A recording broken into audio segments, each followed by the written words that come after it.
and that's to reduce inequality.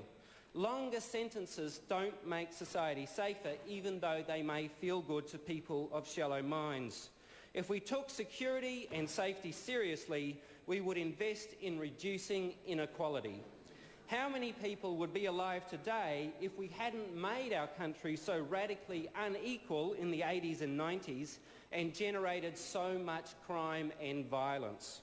True prosperity is not having to do the overtime in order to pay for a home security system. Now, New Zealanders already work longer hours with fewer days off than just about anyone else in the OECD, and that's hardly my idea of prosperity. Surely, in a prosperous society, we would have more time off, not less.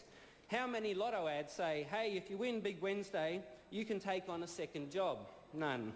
Every year, we're told that growing productivity and GDP will mean more time for ourselves, and yet every year the hours of work increase and more mums have little option but to rush back to work after childbirth because they need the money to pay the mortgage.